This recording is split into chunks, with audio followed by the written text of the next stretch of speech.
శ్రీ శివసీత రామాంజనేయ స్వామి దేవాలయంలో శాస్త్రోక్తంగా శ్రీ క్రోధినామ సంవత్సర పంచాంగ శ్రవణం. నాగర్ కర్నూలు జిల్లా ఊర్కొండ మండలం మాదారం గ్రామంలో శ్రీ శివసీత రామాంజనేయ స్వామి ఆలయంలో శాస్త్రోక్తంగా శ్రీ క్రోధినామ సంవత్సర పంచాంగ శ్రవణం ఉగాది పర్వదినం నాడు వేద పండితులు ఆలయ ప్రధాన అర్చకుల మధ్య జరపబడినది. కుజుడు రాజు అని, శనీశ్వరుడు మంత్రి అని, ఈ సంవత్సరం అన్ని రాజుల వారికి ఆదాయ ఖర్చులు, రాజపూజ్యం, అవమానం, జన్మరీత్యా గోచార రీత్యా ఉన్న పంచాంగ వివరాలు తెలిపారు. ఈ సంవత్సరంలో పండే పంటలు, పడే వర్షాలు, గాలులు, మౌఢ్యాలు, సంవత్సరంలో వచ్చే పండుగ వివరాలని సంక్షిప్తంగా తెలిపారు.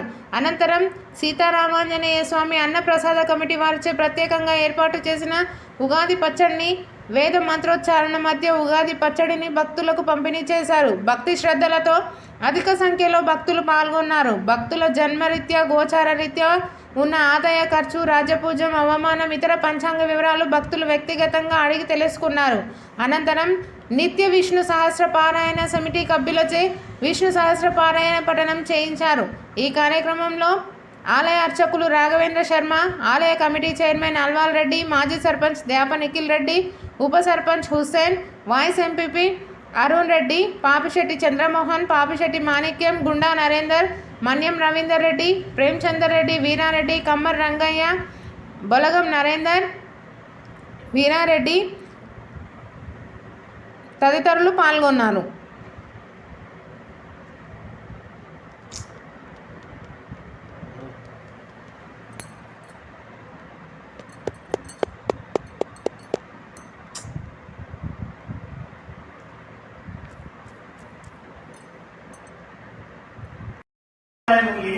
పద్నాలుగు ఖర్చులు, నలుగురు గౌరవించే వాడి అవమానపరిచే వాడతారు. ఆంజనేయ స్వామి ఆయన కూడా రెండు కందాలలో పూజలుంటాయి. ఆయన ఆదాయం కూడా 8 ఆదాయము 14 ఖర్చు ఉంటుంది. తద్వారా శివుడు ఈయనకు ఉత్తరాభాద్ర నక్షత్రం, ఈయన కారణకందాయంలో పూజ ఉంటుంది. ఈయన యొక్క ఆదాయం 11, 5 ఖర్చు, 2 గౌరవించాలంటే నలుగురు అవమానపరచే